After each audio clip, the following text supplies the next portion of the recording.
পুনর্বাসন করবার দুঃস্বপ্ন দেখছেন। আপনারা ৭৯, ৮০, ৮১-তে আওয়ামী লীগের পুনর্বাসনের ইতিহাস থেকে শিক্ষা নেন। এরশাদের জীবদ্দশায় আওয়ামী লীগের পুনর্বাসন থেকে শিক্ষা নেন।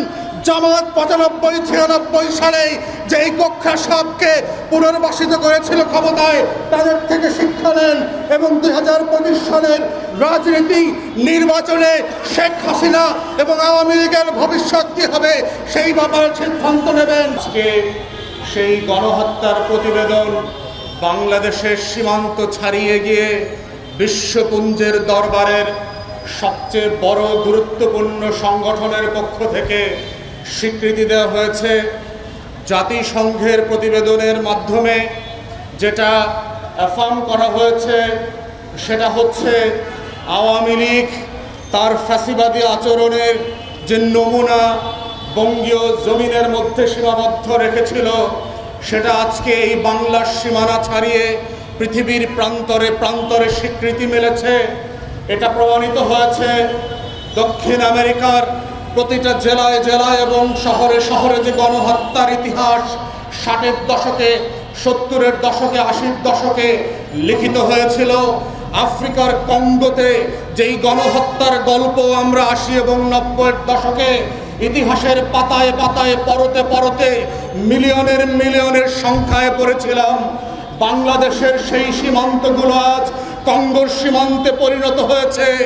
বাংলাদেশের আয়না ঘর হিটলারের, ক্যালোপের এবং গেস্টাপো বাহিনীর অত্যাচারের যেই গল্পগুলো বিশ্বযুদ্ধের পরে সারা দুনিয়াবাসী দেখেছিল, বাংলাতে শত শত আয়না ঘরের গল্প দিয়ে হাসিনা হিটলারের কাতারে নাম লিখিয়েছিল, মুসলিনের কাতারে নাম লিখিয়েছে, ফ্রাঙ্কোর কাতারে নাম লিখিয়েছে।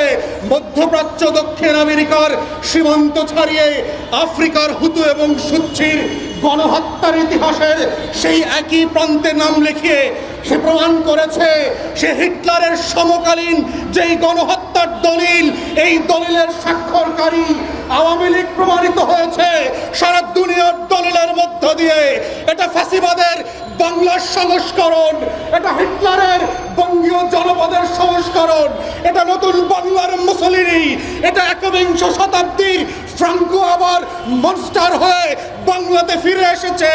এই হিটলারের নাম হচ্ছে শেখ বংশের হাসিনা, এই হিটলার হচ্ছে একবিংশ শতাব্দীর মুসলিনী, এই হিটলার হচ্ছে বাংলার জমিনের ইতিহাসের পলায়ন পর বেগম লক্ষণ সেন, যার পরতে পরতে পরাধীনতার ইতিহাস লেখা আছে। লাল সবুজের পতাকাকে বন্দুক দিয়ে দিল্লির দাসত্ব কায়েম করেছে। সেই বাংলার ইতিহাসের একমাত্র গণহত্যার খলনায়িকা হচ্ছে শেখ হাসিনা, যেটা তারা বাংলাদেশের সীমান্ত চালিয়ে পৃথিবীর প্রত্যেকটা গণতন্ত্রের দেশে ডকুমেন্টেড হয়েছে। এটাই হচ্ছে জাতিসংঘের পক্ষ থেকে সনদ দেওয়া হয়েছে। দিল্লির দরবারে হাসিনা যে ক্যান্টনমেন্টে পালিয়ে আছে, দিল্লির গোলামদেরকে বলছি জাতিসংঘের সনদটা সোনার মুকুট দিয়ে, মেডেল দিয়ে হাসিনার কবরে জীবিত থাকা অবস্থায় লাগিয়ে রাখেন, ওটাই ওর নাম ফলক হবে। জাতিসংঘের সনদ ওর কবরের পিঠে শেখ মুজিবের টঙ্গি পাড়ায় লাগিয়ে দেওয়া হবে। আয়না ঘরের সীমানায় সীমানায় শেখ হাসিনার নাম লিপিবদ্ধ থাকবে। আগামী প্রজন্মের ইতিহাস লেখা থাকবে। শেখ হাসিনা যেন না হয় রাতের বেলা খুন কাতরে শিশুদেরকে গল্প শোনানো হবে, ডাকাতদের আর বুড়িদের গল্প না, শেখ হাসিনার গল্প। এটাই জাতিসংঘের প্রতিবেদন গতকালকে সারা বিশ্বের সামনে প্রকাশ করে জাতিকে জানিয়ে দিয়েছে আপনারা কারা এবং আপনাদের লড়াই কারা। বাংলাদেশের লড়াই জাতিসংঘে পৌঁছার মধ্য দিয়ে আওয়ামী লীগের রাজনীতির কবল রচিত হয়েছে বাংলার মাটিতে এবং দিল্লির দাসত্বের রাজনীতি। এটাই হচ্ছে জাতিসংঘের বক্তব্য, এটাই হচ্ছে আয়না ঘরের বক্তব্য। এই বাস্তবতাই হচ্ছে বাংলাদেশকে আজকে দেখতে হবে। যারা সুশীলতা করছেন, যারা শেখ হাসিনার ডাস্টবিন দেখে বলবার চেষ্টা করছেন এটা কাম্য ছিল না, আমরা তো আগেই ভালো ছিলাম, যারা ৩২ নম্বরে বুলডোজার দিয়ে বলবার চেষ্টা করছেন এটা মেনে নেওয়া যায় না, তারা জাতিসংঘের ১১৪ পৃষ্ঠার প্রতিবেদন মনোযোগ সহকারে প্যারায় প্যারায় লাইনে লাইনে পড়েন। এই হাসিনা কোন হাসিনা? এই হাসিনা কোন হিটলার?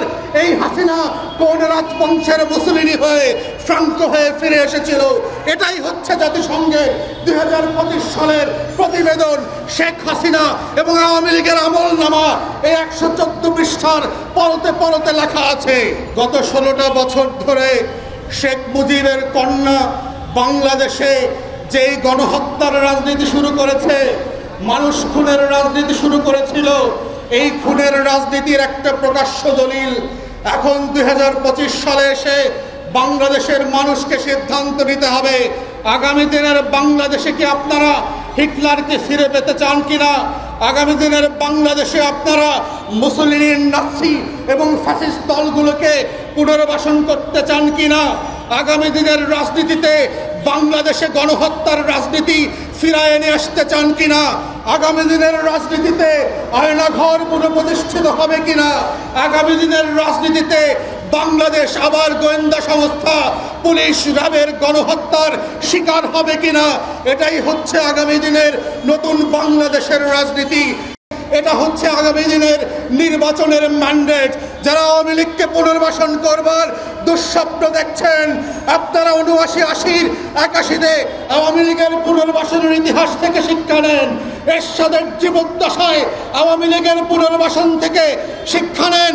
জামাত 95-96 সালে যেই গোখরা সাহকে পুনর্বাসিত করেছিল ক্ষমতায়, তাদের থেকে শিক্ষা নেন এবং 2025 সালের রাজনীতি নির্বাচনে শেখ হাসিনা এবং আওয়ামী লীগের ভবিষ্যৎ কী হবে সেই ব্যাপারে সিদ্ধান্ত নেবেন।